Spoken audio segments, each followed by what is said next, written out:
ngamba ate ne sente naziteekayo ate no okitegeera so nenzijukira akaboozi maama ke yambuulira.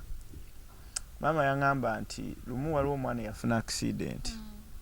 Ate omwana mu kufuna accident ne bamunyooma. Kati mu kumunyooma bamutwala mu ddwaliro cause maama yalina taata waffe yali yalwala kansa. Yali yalwala kansa. Kati nga abe asiba ku ddwaliro. Kati omwana mumutomera ne bamuleeta emisinde nga bamuyingiza. Omwana tebamukolako. Ngabuza waani ne batamukolako. Balina sasula naye nga ali ku point ya emergency. Kitegeera. So bamala yangamba wayita dakika nga 15 ne bakomyawo akagaali ng'omwana bamubisa essuuka ku mutwe ne bakayisaawo omwana afudde. Wayita dakika ndowooza nga 2 ne wajja ekisajja kiboosi nga kirina ne sente empitirivu kati nga kidduka misindo omwana yali ava ku ssomero. So nakyo nekintometinga. Omanyi nze ninnya nnyo booda sometimes. Ninzijukira wa booda yambuulira sisita we yafa mu ddwaliro nga yabulako emitwalo 9. Okitegeera. So nsuubira nti banaye ekintu kino ekiba tekinakutuukako oyinza okiraba ng'ekyokusaaga naye tukkiriza nti ekintu ekirina okusooka okusevingibwa mu bulamu mu nsi it is the life of the people. Tusaba ekyabantu abakulu abakirimu bakirowoozeeko wakiri mukole eddwaliro ne weri balimu nga ddyo ogendayo ng'oli ku emergency tebabuuza kibuuzo sente banaazisasula oluvannyuma wakiri mukwatireyo omulwadde naye nga muki nga mulamu. Kitegeera. So kintu ekyo kyanyiga nnyo and it's one of the biggest hospitals in Uganda and it's a government hospital. Kitegeera. Naye bwe natuuka bwenti ku ddwaliro ndowooza ne bantyamu ne byenayogera ku ssimu ngenda okulaba bamutaddeko ecupa y'amazzi etatambula. Etatambula. Kati olwo bwe nzija ne bagamba ki ekigenda maaso ngenda otuula ku cupa bamutaddeko y'amazzi tetambula. Kitegeera. Ali awo bulumi yenyoola bulumi bumutta. Man. So ekyo bakitunulemu. Mulanga kigonzo kubira eri abasawo ne bananyini malwaliro. Anti abasawo bano bennyini bavayo ne beekalakasa ne bagamba tebafuna musaala gumala. Olowooza y'emu ku nsonga zino zennyini eziyinza okubeera nga bakola services zino ezitatuukanye na mulembe. Naye guba omusaala tegumala. Teri kigwana muntu kufa. Kituufu. Yeah. Teri muntu adeservinga kufa. Okitegeera. Yes. So bantu nabo kisobola okukeera ku macanga lunaku lwabwe. Kitegeera. What goes around omanyi bagamba the justice curve might take long to bend but when it bends down low to justice. Kitegeera. So kino ekintu kya mu buntu tulina okumanya nti we are humans. Tudde leero no enkyono bagaga bangi nnyo bali eyo naye nga bafaana hurricane tebamanya gye yava nisaanyawo buli kimu. So we keep that in mind. Awo nyini wenjagala okubuuliza olwaleero ebiragalalagala byeyongedde mu bavubuka. Abavubuka bali mu kozesa ebiragalalagala bafuuse ekirala batugamba nti bbula lya mirimu oba be bataagala kukola. Bubaka ki bw'oyinza okuba omuvubuka ali eyo? Kyawandiikibwa. Bayibuli osoma bayibuli kika kye Kamenyo. Nze gye sisoma. Ekyo kyawandiikibwa mu bayibuli. Nti omulembe gujja kwonooneka. Abannabbi b'obulimba balijja. Ensi eritabanguka. Sitaani aligyefuga. So kiruma kuba ino generation tuzaaliddemu abaana. Naye omuntu n'avaayo in public ate edda kyali kale. Omuntu waba ali enkola yagirira eri bwaba nnyo enjaye yagirira eri ne kati enjaye abaana bagifuira ku stage. Kitegeera omuntu najjayo enkola n'aginywa naye nga naye omugamba omwana wo wuuyo omuzadde wa myaka 4 muwe enkola tagimuwa tasobola oba muwe enjayi tasagimuwa naye ye ali mu kuyigiriza abaana b'abantu balala nti kino balina kikola bwe bati ne bwe bati. By the way, abantu abamu bayinza okulooza tubalwana, but we are fighting no one. Okitegeera naga ekintu ekiri right kirisigala kiri right, n'ekiri wrong kirisigala kiri wrong. Okitegeera omuntu aweddemu amannyo lwa nkwakyo raise cancer ojazi kati nze kankubulireko buli kintu nga kyakajja kiba ne effects, naye effects zakyo zitwalamuko sometime. Kitegeera kati gwe shisha wano mu Uganda like azenga biri nga 12 ndoza asinze okujja kati muweemu emyaka nga 2 abamunywa jalaba kansa judde mu malwaliro mu mawugwe. Kitegeera so simanyi nakyagamba nti something might be wrong naye we as this generation we try to beautify it because twagala nnyo batulaba embu tuli babanda nnyo tuli anulule nnyo ffe si ffe tusoose ku nsi and njagala kino ekintu njagala okirowoozeeko kubamu akafaananyi ng'omuntu afudde wetekemu akafaananyi ng'ofudde ovudde mu nsi ki kyoba olowooza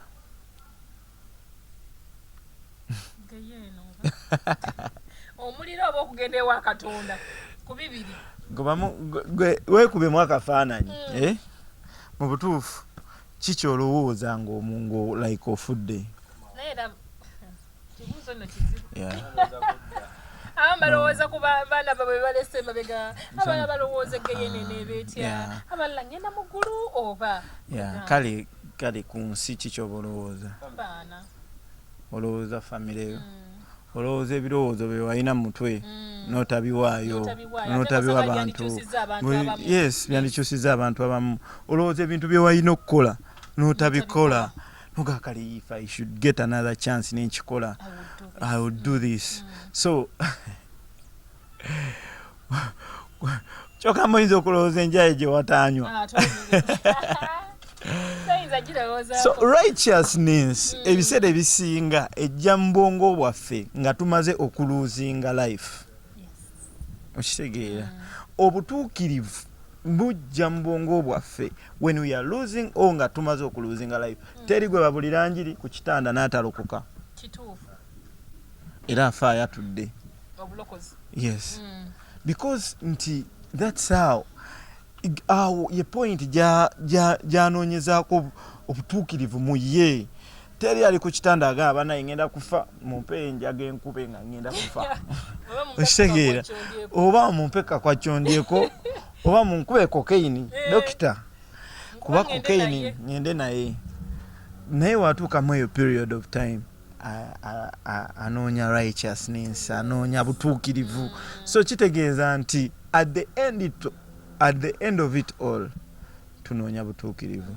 Waki tobeera mutuukirivu kati ekitegeera so ebiseera ebisinga omuntu waafa anoonya byataakola anoonya ebirowoozo bye batabiteeka anoonya ebintu ebyo like abantu baatalaga mukwano abantu beyayisa obubi beyavuma toyinza kubeera ng'ofudde n'ogaa naye oli saamuvuma bulungi yamuddemuko amuddemu oba we twalwana saamukuba bulungi ngumi zange tezaanuga njanzire kokitegeera nti it reaches an extent nti n'omuntu oyo oba okirowoozaako nti yafa bassemuti aba ayagala kukomawo n'aba mutta abasonyiwe. Kitegeera nti it's the time someone realizes what is life. So weba okifunye kitegeera saawa eno you should realize now what is life and do the needful. Yeah, it will hurt you okulabanga influence yo your bad influence etadde abantu bangi mu ttaka kitegeera so tulekerawo okubikiriza ebifu nti bituufu. Kamenyo oli muwuma? Ndi muwuma. Chiche kigenda maaso muwuma. Obukulembeze muganyo buta chiche kigenda maaso muwuma. Tetutabawulira kwegamba tetutegeera kigenda maaso. Uma ine ekizibu kimu ti ruling aba leaders. Yeah, it's hard to rule leaders. Kitegeera. And ebiseera bisinga people abantu abasinga balowooza nti leadership is all about fame. Because ina fame nyingi then nina okubeera leader. Kitegeera. Because I influence a lot of people, that means I'm a leader because nina fame. So bagamba banaye umasijagala, which is wrong. Leadership is a skill. Yes. Kitegeera. So abantu abayimbi abamu they think they are so big to be under certain management. Abayimbi banaabwe. That ego kitegeera bayinamu egeyo. So that makes Uma be hard. Kitegeera, because you cannot rule people bemutakwatagana. Kitegeera. Nti yagala kulembera bana abantu naye mbutuufu tebakwatagana nange, because everyone wants to be the leader. It is like an hierarchy. Ti omuntu abeera leader wa Uma kiba kiteberezeka nti muyimbi asinga okubeera wakabi. Kitegeera. That's what they want to put in the people's mind. Yet ti Uma ekyagikozesa kutuukiriza bintu by'abayimbi. They are bargaining power. Nti omuyimbi abeerenga like afuna benefits nga tabbibwa, because there are some people who have been stealing the music industry way back. Kitegeera ti katukangambe zino zi CRBT kola tunes nti omuyimbi abadde nga afunako 10% nga 60% egenda mu MTN ba Airtel, gundi 30% negenda mu collecting society. Oba dimaka wachi omuyimbi nafuna 10% nenga tebafaayo nanyini luyimba, because bali babasinga amagezi ne bagamba manyi we make it by law, ne bafuna abasigning awo ne bakikola. Kitegeera. So that's is the goals ezimu ku Uma. It is very bad omuntu nga ipenera go kumulabanga talina buyambi saawa eno nga all we can say is sorry. Katonda alitusonyiwa. Tali basonyiwa baana mmwe. Kitegeera. Kubanga ne Evelyn Lagwa abamu abamutegeka era baagala bafune ne kasente ako kennyini kali mu kulwana okulaba nti afuna. Yeah, so bino tebiriyo mu balooya. Kitegeera. Teri looya gwe wali olabye aveeri najja nagamba naye munyambe mpondere njagala kola bwe nti looya n'avaayo ku TV buli wamu. Tebiriyo naye olowooza tebalwala. Tebafuna bizibu. But because they are organized, they are organized as them. Kitegeera. So ensonga lwaki naffe kitwali twagala tukole mbayimbi, because this is tusuubire ddi ume yokuleeta bagundi abapya. Omanyi Uma ekyawakinga hand in hand naye omanyi omulimu abalina emitima emikakanyavu. Yes. So abamu tebamanyi, they are unaware. Musicians don't want to know. Agala abere mu ndongo akere ku makyazo kesaawa 9 agende mu studio, abe mu studio, they don't want to know. Kitegeera. Tebagala nnyo staff na social life yengeri better. Ngenze n'enkima akakadde bubiri bumala nguze emmotoka nawe mbeera walungi. That is enough. But what I want to tell them, that's not enough. That's not worth it. Well, ensi ezimu like Nigeria nga GDP yaabwe music edirira oil, second temayina farming, temayina